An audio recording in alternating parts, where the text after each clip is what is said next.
Welcome back to the third session of this sports special brought to you by Sports 731 Network, the leaders in high school sports and other sports here in West Tennessee, part of the Forever Communications.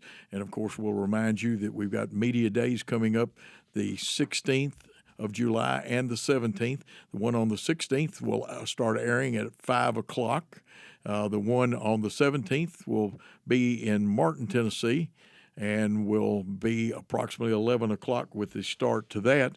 And, of course, our distinguished guest, Dr. Robert Rooks, who wrote the book, 100 Years of Haywood Football, former Haywood County player. He is the voice of the Haywood Tomcats and one of the best dentist in this state, and in Haywood County, nobody is superior to him. He's given us a lot of information, and we're going to do some more. We may, who knows, we may call on our old friend Randy Barnes one day.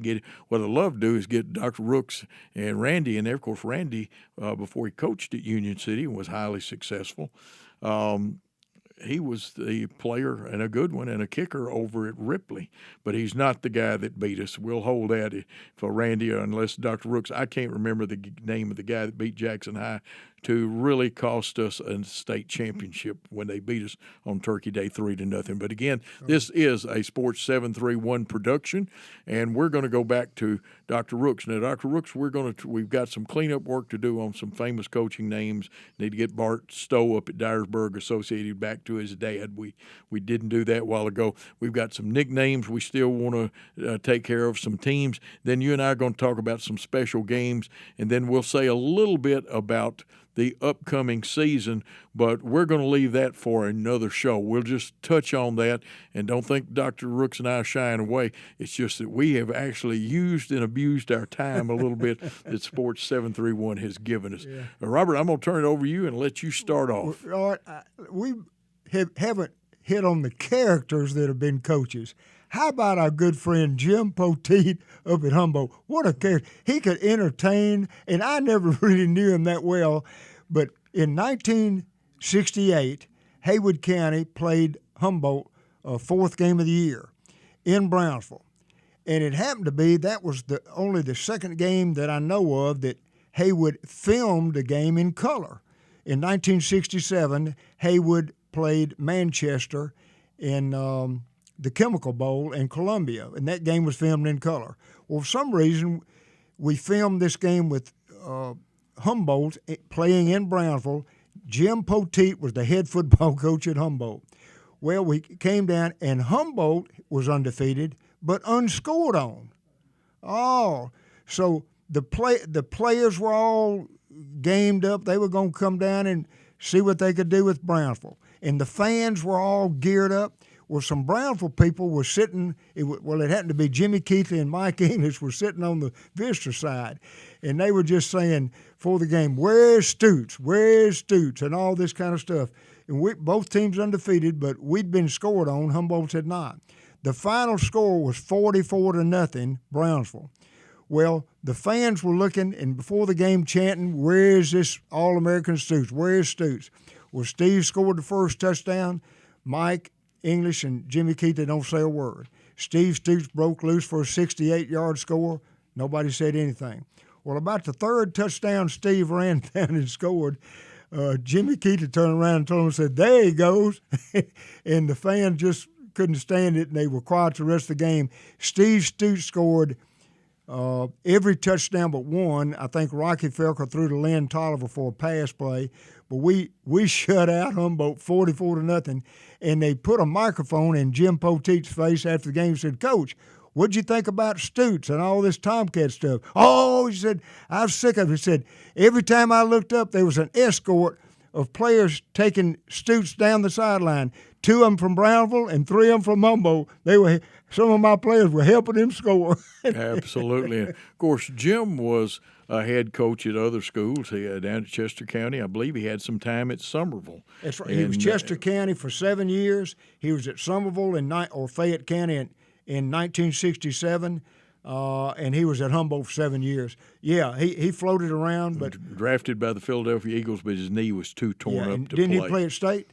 A great player at State. Yeah. And And he was a great guy. He also served as our representative on the TSSAA Board of Control and did a good job. And we need to mention a couple of Board of Control members like A. Foster Bridges. He actually coached at Peabody and served at some other schools before becoming executive director. And it's not always been in Hermitage, Tennessee, in the basement of Peabody High School. That's right. How about Paul Ward?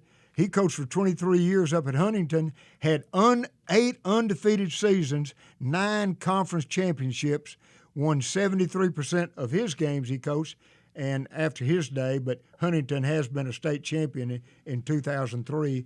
Tim Priest was a star for him in 1966. We mentioned Larry Stewart. But Huntington couldn't do it without Paul Ward, I can tell you that. Absolutely, and our network was fortunate. We had every Huntington football game last year when they also went to the state championship and won it. Coach Swenson's done a good job, and, of course, Coach Pritchard. And I'll remind you, they are speaking at City Hall on July the 15th in Huntington. And Jim Stowe, we mentioned at Lexington, coached there for 34 years, had the same number of wins as Jack Kane, 241. Jim Stowe, Bart Stowe is doing a fantastic job at Dyersburg, but he was at Haywood for a while. He did a good job there, but I think he's found his real niche at Dyersburg. Yeah, evidently. He's done well and made the playoffs. He can't get over the hump in the playoffs. He'll win first round or two, and then gets knocked out. But yeah, football, as you know, is a tough go, and Haywood County, as great as we are, and let me tell you a little bit about how good we've been. The Tomcats have been highly successful in a 7-year stretch, Joe. You probably know it, and some of our listeners might. Haywood County made it to the semifinals or better 7 years in a row. Right. Now, we didn't do it last year, and we didn't do it the year before that. But for 7 years in a row, and had different coaches doing it. We had Steve Hookfin put us on the map. Chris Smith came in there and did it. 2 of those games took us to even the championship.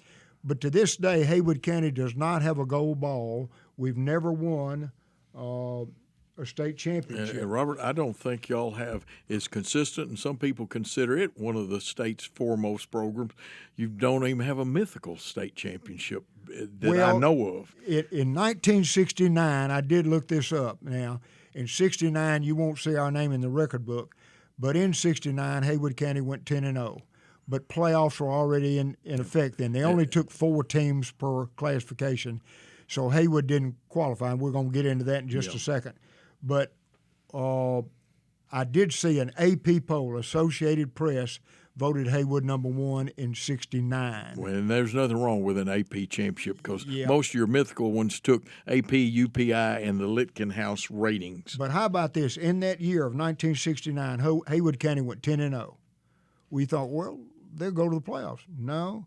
Haywood County garnished 88 points. Well, what does that mean? Well, what that means is Haywood County went undefeated.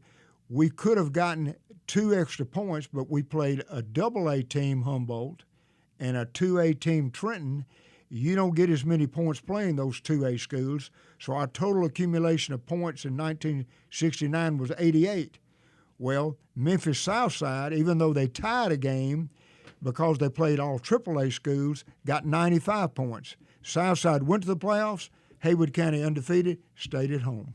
Absolutely. It's much like what happened to Northside in 85, I believe it was, or 84. Bolivar, Lexington, and Northside tied in that region. But each one, I think Northside beat Lexington. Lexington beat Bolivar. Bolivar beat Northside. And because of the strange tiebreaker, Northside and Lexington, the better teams got left out, and the weaker of the 3 teams lasted 1 round in the playoff. And how about this? In that stretch, I said that Haywood was in the playoffs, went as deep as the semifinals 7 consecutive years. That's a record. Nobody else has done that. How about the 2022 season, 2022? Haywood had 12 players from that one team sign college scholarships. Now, they weren't SEC schools, but they were schools to pay for their college education. Haywood County played 14 games in 2022. 12 of those games were in the mercy rule in favor of Haywood. The Tomcats scored 49.6 points a game. They never trailed in the first 13 games of the year, and they lost in the finals at Brownsville against Pearl Cone. The Firebirds beat the Tomcats 53-47 to knock us out. It was one heck of a ball game. Tell you what, let's do, Robert. Let's go to some of the pro players, and both of us will have some input into these young men. Let's go to Jackson Central Mary first, which is one of our teams that we do here on the Sports 731 network as part of the Jackson and Madison County Public School System, and their coaches will be involved in our media day on the 16th. And don't forget, we've got our Martin and Huntington coaches, Union City, Peabody, etc., will be into the 17th today. But Artis Hicks, who played about 10 years in the NFL, last two were kind of bummed up a little bit. Al Wilson, a linebacker, played with Denver from 99 to 2006. I guarantee you, I remember him. Yeah. I've got a little graphic if no, they can you see don't. it. No, right there. There's one of Al. It's him. Who He woke up mad, I think. He was. Did you know he was a point guard in basketball at one time and a great baseball player? Well, Plus, he threw the shot in track. Well, he could throw it. Yeah, he could throw anything. He threw people, too, around. But Al Wilson wore 27, and what a career he had. He was also the inspirational leader for UT. Now, we've got to make a correction. This is from a pro site, but they've got that I got some of this information. Too Tall Jones actually played for Mary High, transferred in there from the basketball playing East High School. His brother-in-law was Red Matthews, one of the assistant coaches and coached the girls' basketball team, had the Lean and Teen Hegman. That's another story during basketball season. But Red Matthews married Too Tall's sister, Pearlie Jones. And for his senior year, he came. He had never played football a day in his life before that, as far as that. But he played at Mary High on Duck Green's team. Duck Green's number one assistant was always Shorty Bethel. And you could hear after they became the Cougars, he'd say, "Go, Cougars, go." And he made that chant almost famous by himself. And then another guy from Jackson that was listed, Eddie Crawford. Oh. Eddie never played a down for JCM. He played for Jackson High and then Ole Miss and played with the New York Giants. Guess who his defensive backfield coach and defensive coordinator was for the Giants? Tom Landry. Tom Landry. Yeah. What Well, how an about honor. Eddie Crawford led it in 3 sports at Ole Miss: basketball, baseball, and football.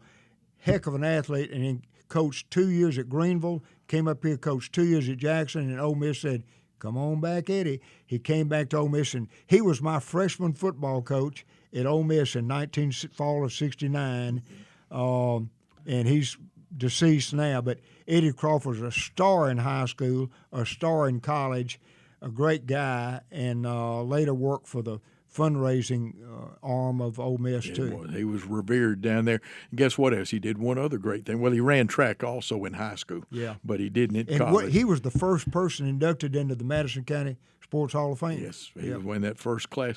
He also hired Tom Fan. I went back and checked it. Okay. Tom came here for the 58 season, I believe. He had left Columbia Central as an assistant, took over in or maybe it may have been Joyner that actually hired Tom. And he was on. Crawford He was was here in '60 and '61. Yeah, so he was actually hired by Jim Joyner. Yeah. And he came and stayed with us and became head coach and then principal of Jackson High and then JCM. Okay, USJ has 3 good players. Ryan Miller, I happen to have coached his dad, who was a basketball and baseball player, wide out. Trey Smith, who's been an all-pro guard except for 1 year in his career. Guess where Trey Smith's daddy played ball? Haywood. Yeah, Henry Smith. Yeah, Y'all played just at should have Haywood. treated him right, and it kept him. And then, of course, Trey Tigg and his dad, Freddie Tigg, played at Old Jackson High and a little bit on the freshman team. Ole Miss. Ripley, we've already given you the Foster boys, Ramon and Renardo. Phil King and Van Rayburn. Most people won't know this. Phil King played at Dyersburg, then at Vanderbilt. Yeah. And went on, had a great pro career, played with 3 teams. Van Rayburn played. He was an end, didn't play long in the NFL. At Milan, they've had Avery Williamson and Jeff Smith. Jeff Smith caught a touchdown pass in his career at UT that was very important in the game. But you know what else he did? He it was a great blocking tight end. He played with the New York Giants. Let's see if we can get these others to pop up. I got these on telephone because I left my folder with all my other players. The surprising thing, Byers Hall / Covington only had one player that I know of, because Tucker Ashford didn't go to football. He went to baseball. And we know Claude Simonton did not play in the NFL. Shane Elam, a linebacker, played in the NFL for San Francisco, which brings up San Francisco and Patrick Willis. What a great career, just recently put in the National Federation Hall of Fame. What a player. Yeah, came out here's Brewston, Hollow Rock, and here went through Ole Miss, and Patrick Willis, a linebacker, great athlete. From Camden Central High School, Tanner Hudson, a tight end. He's played with 4 teams in the NFL from 2019 to 2025. Maybe going to play with another team this year. Doug Atkins, we've mentioned, who had a great career, started with Cleveland. He played a long time with Chicago, finished a career with the New Orleans Saints as an expansion player. Tiptonville, yes, we talked about Tiptonville, the Earthquakes, as Robert told you. They had a player who was a center and linebacker named Ed Beatty, who played for Pittsburgh, San Francisco, and Washington. Played 6 years in the league. Chester County, Dan Coleman, a defensive end, played for Minnesota in 1987. It was a little surprising that some of their great players did not play there. Jackson Southside's only had one, but what a one.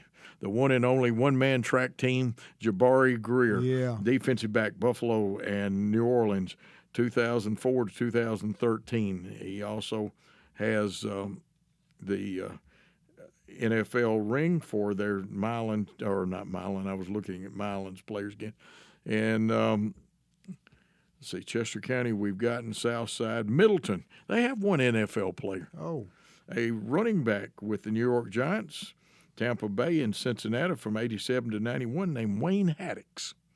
Pretty good runner, and you wouldn't think it. Jackson Northside has one player, Sylvester Hicks, 1978 to 81. I know the Jets talked to Brian Salee about coming. I don't know if Brian ever went to tryouts at Grove High in Paris, one of our schools. It's not Grove now, it's Henry County Patriots, but at Grove, they had Dick Hudson, who played from 62 to 67 in the NFL for the Buffalo Bills and I believe the San Diego Chargers. Henry County had John Hudson play there. He played from 91 to 2000 for the Eagles, the Jets, and Baltimore. Bob Long played in the NFL in 1947 from Peabody. Haywood, Corey Moore is listed as 2000 to 2001. He played for both Buffalo and Miami. Of course, we've mentioned Patrick Willis. But you know who we hadn't mentioned? Another school that we cover had 2 fine players from basically the same time frame. Chad Clifton played with the Green Bay Packers. Yeah. And then a young man, a defensive tackle. Injuries cut his career short, but he played 14 games with the Packers, Justin Harrell. And, of course, earlier we mentioned Gene Hickerson from our Trezevant and played at Ole Miss. And those were some great people. Al Wilson with Denver. We've mentioned Chad Clifton already. I'm looking at a couple. John Fennelson didn't play in the NFL, but a great tight end from Selmer at he actually he played down at Selmer. He played tight end for UT. Will Offenhuzel from now Will may have had a shot at the pros, and he played at Martin, which is now Westview. And those are just some of the schools that had some NFL players. You got any you want to throw in there? I'm going to go back to high school just a minute, and what a spectacular show of lightning and fireworks here. How about Trinity University or Trinity High School? Trinity in, and I don't have the year here, but Trinity played Middleton, and if you remember this game, the final score was 56-6. Trinity had their way. But they set a record in the fact that Trinity scored 28 points in 59 seconds against Middleton. I think that's remarkable. That is a remarkable record, and there's some records that Martin Westview almost rewrote the record book in their part of the state championship game last year. Oh, yeah. I did it again. It is not Martin. It's just Westview. Westview, now. that's right. I'm still left over from consolidation. Well, you remember the great Danny Walker who That's led right. Martin. Then it became Westview, Right. and they kind of called it Martin Westview in those days. And my apologies to the Westview fans for that. Danny led 40-something straight wins. Yeah, but they did. unfortunately, Shelbyville's training school has the state record for Yeah, they've wins. got 7 straight Undefeated seasons. seasons. Bobby Kirksey was a name from yesteryears. He played football in Bolivar, led the state in scoring. Bolivar scored 521 points in 1954. Who was the coach? John Hooper. John Hooper coached there 52, 53, 54, but Bobby Kirksey was a name running back. Rod Sturdivant, not only a good player, but a coach for 22 years at Brewston. And in 1989, they won a state championship. McKenzie, George Abernathy was a good player, went to Vanderbilt in 69.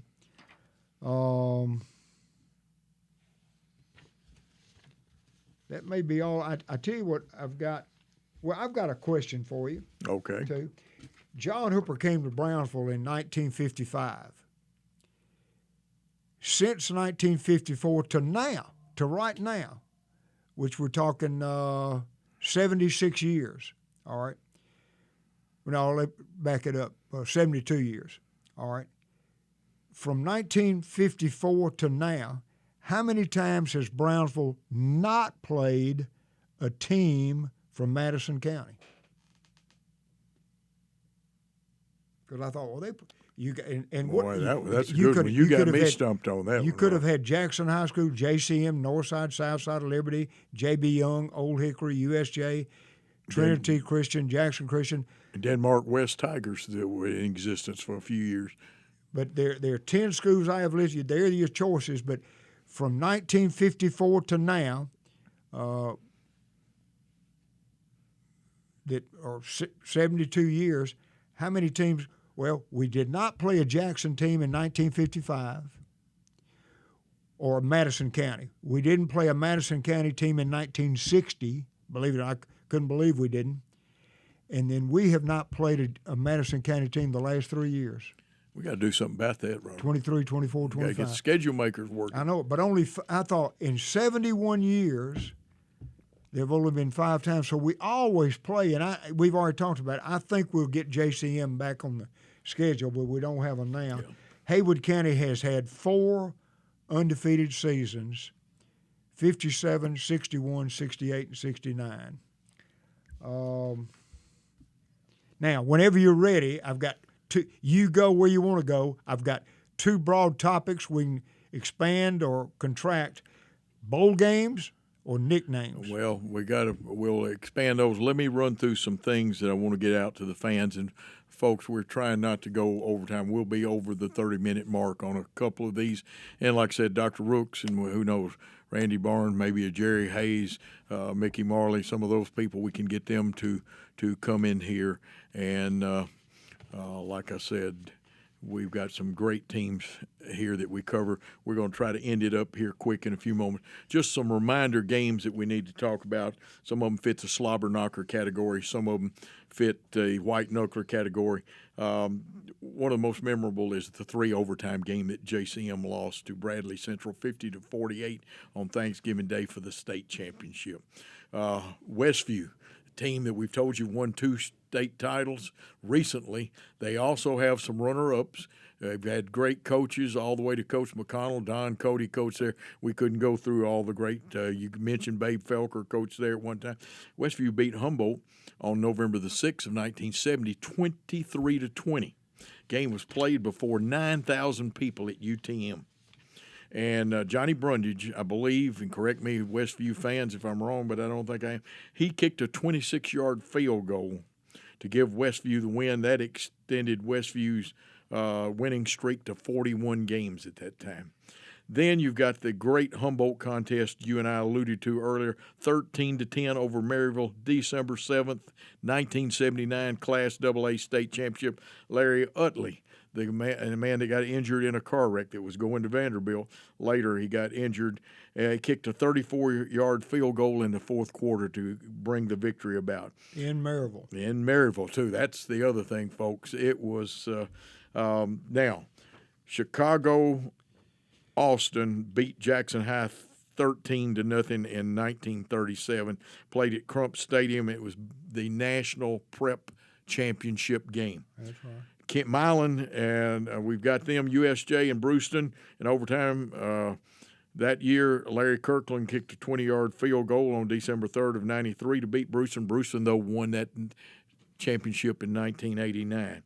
Dyer County beat Sequatchie County in December of 73 for the Class A championship. Here's one you'll love, Robert, and we've mentioned games like this. Ripley 3, Haywood 2. No, it's not a baseball score. First half field goal by Ripley's John Morris in 58. Won that game. He all scored a safety, and when we got more time, Parish Grove, which is now Henry County, on December 2nd, 1949, Jackson Exchange Bowl, beat Memphis Central on a last-second fourth-down play to finish that season 11-0. Now, those are some white knucklers. I've got more, but we're trying to keep it within frame because I've gone over. My fault. Remember these teams. The 39 Jackson High team, undefeated, outscored their opponents 388-20, and they this time took the measure of Chicago Austin High 7-6. Parish Grove again, our 731 Sports 731 network team now beat or had a great team in 49. You mentioned Bobby Jelks. That was their coach. They finished 11-0 behind the talents of running back Chick King and Dan King, I believe he was a brother. Is either brother or cousin. And they won that one. And they had players go to Vanderbilt, Mississippi State, Memphis State, Murray State, and several at the UT. New Bern, late Bill Haney, broadcast guy. Jordan and I both, we owe Bill Haney, started the state network for basketball, helped with the football. He did that. He broadcast at Milan, et cetera, like that. Tom Britt would tell you the same thing, and so would Dick Palmer, because they all worked together. But he was a stud muffin at New Bern at one time. Now, the New Bern team, which later became Dyer County, was 11-0 in 1952, and they made national news as the point-a-minute team, scoring 432 points in 432 minutes of regular season play. You can't beat that with a stick. They beat Whitehaven, the Shelby County champion, 32-7 in the Little Cotton Bowl at Brownsville, Tennessee. The 63 Jackson team was considered one of the finest in the state. They beat Haywood County 26-7 on Thanksgiving Day in the rain. And Huntington, another one of our great Sports 731 teams, Paul Ward's Mustangs, 11-0, 1966, outscored opponents 436-33, and finished it with a win over Portland in the J.C. Bowl in Gallatin. 68, Haywood team, one of the finest of all time. Among Haywood's 3 unbeaten seasons of 60. It's a shame they did not get to go further, but they beat the snot out of us in the regular season. And when I say that, I was part of it. Thank goodness. And one of them I was sitting on the bench hurt. And no more Steve Stutes cow-tromping you and stuff. Then they beat us on Thanksgiving Day. And Jim Dunn's Westview Chargers 1970 finished the season 10-0, extended the season winning streak to 42. And as Danny Walker, we mentioned, those are just some. We're going to have to call a timeout after Dr. Rooks goes through a few nicknames and a couple of other things, finish this up. And with our great people's permission at Sports 731 Network, don't forget we got the Media Days coming up the 16th and the 17th. The 16th starts, you tune in on either our app, on Facebook, or even to our website, 5 o'clock's tune-in time. And I'm going to get a correction from my producer, Director Jordan, on the Friday one at 11 o'clock, same time, sports time, same bat channel, just a different time and date. Sports 731, the leader. Robert, I'll let you finish it up, and then we will sign off, and we may do this again. And who knows who may show up in here. There could be a Jerry Hayes, a Randy Barnes.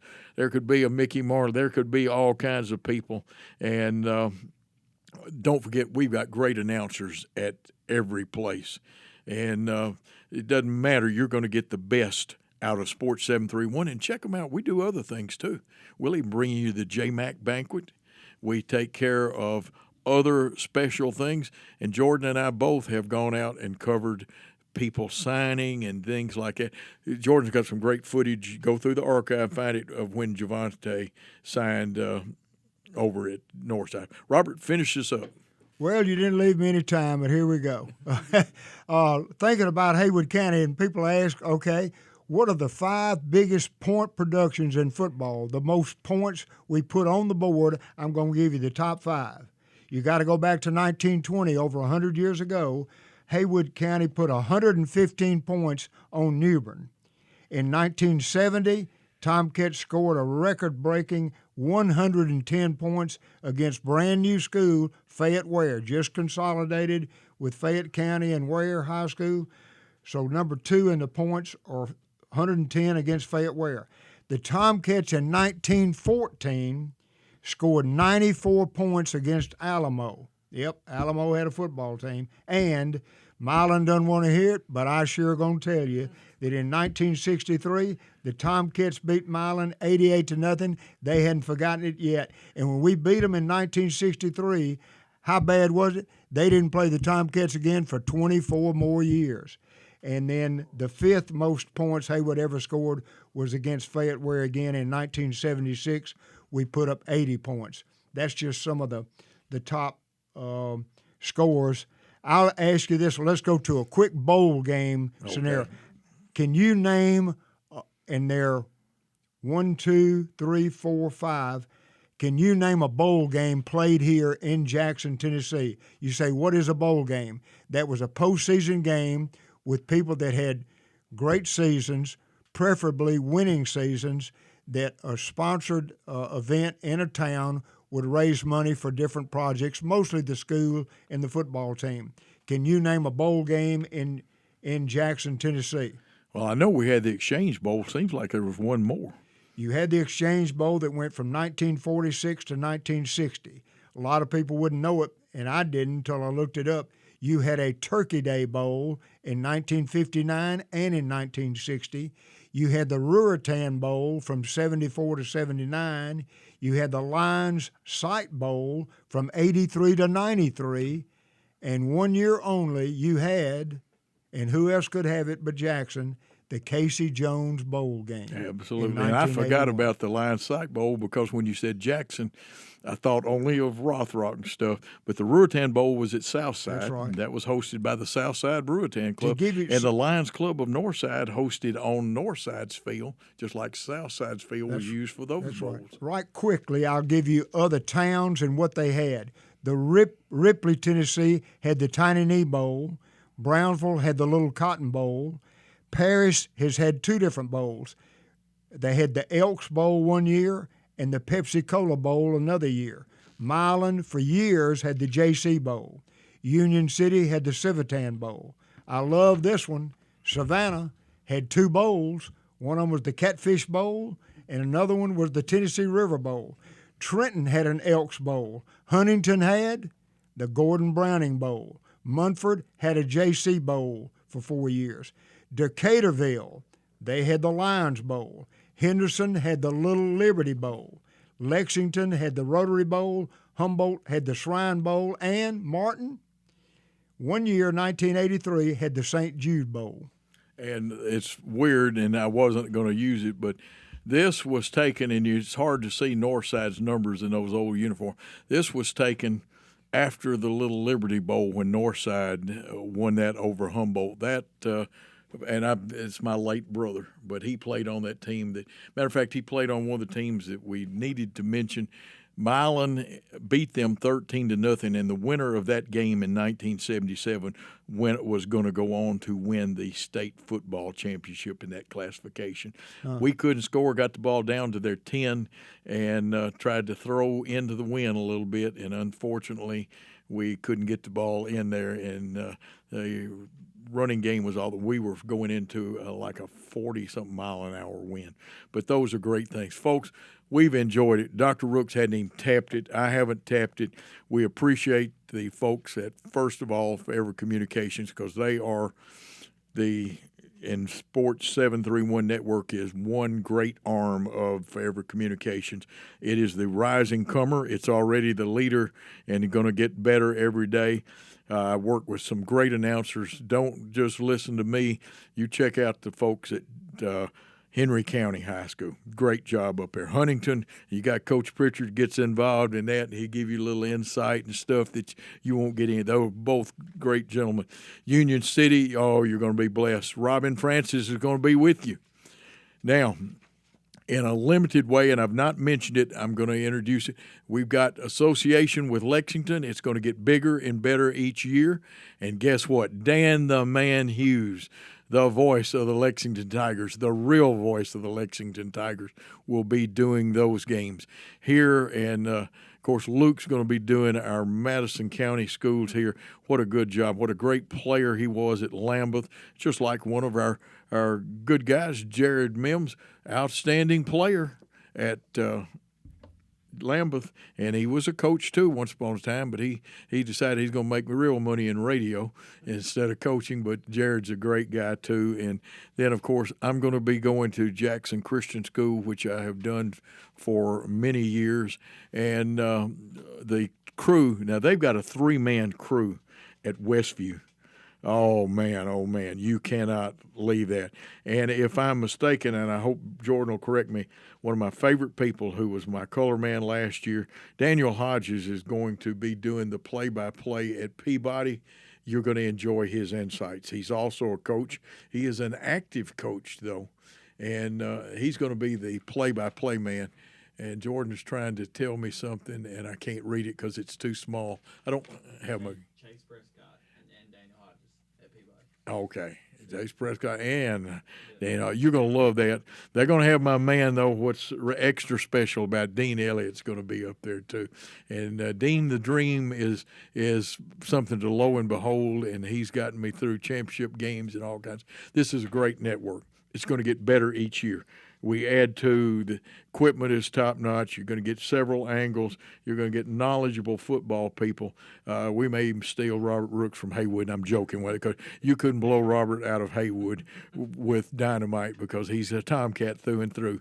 Matter of fact, I think when they bury him, they need to put his old jersey on him. What was that? 45 was your number? That's No? Stoots. I'm 14. Yeah, you were 14 because you were a quarterback before. Yeah, well, I remember Stoots. I've got a cut mark on my chest where Stoots ran up my face. Folks, we've enjoyed Let it. me leave you with this. Oh, yeah, go ahead and give them We didn't get into nicknames, and we got many to do next show. Okay. Think about this. Trimble, Tennessee had a high school at one time. Trimble had a football team. What were the Trimble high school football team's nickname? Absolutely. And you did give them a few, but we got to get into that more. These- Did you tell Jordan about Tiptonville? I bet Jordan doesn't know Tiptonville's football nickname when John Tucker was Tiptonville there. and Ridgely, both they consolidated in 1963 to form Lake County. Before they did, Tiptonville's nickname was the Earthquakes, and Ridgely was the Green Wave. But let's go back to Trimble. You got away from it. Just because you don't know doesn't mean you don't have to answer. You get graded on every quiz we have. Well, I'm only going to make a 95. So the this Trimble time. football team that Ed Thompson came through Trimble to be the Haywood football coach in 1935, coached at Decaturville, went on the West Tennessee Teachers, which is Memphis football team. But anyway, Trimble were the Demons, Demons, and Trimble consolidated with New Bern to form Dyer County in 1972. And but don't forget it, Trimble, the nickname, were the Demons. Absolutely. You stay with Sports 731 Network, and remember that we are going to have some great things, other things coming. You don't want to miss the Friday show during the football season. If you want picks, you're going to get picks. You want previews, you're going to get previews. And Jordan's got an ace up his sleeve for Friday nights besides our football games. But I'm not going to tell you about that because I'm going to put him on this side. This is his seat normally, and he's going to give you something that you'll lo and behold. You've never seen coverage like he's going to give you. Stay tuned for that. Sports 731, thanks for your time this time. Till next time, good day, all.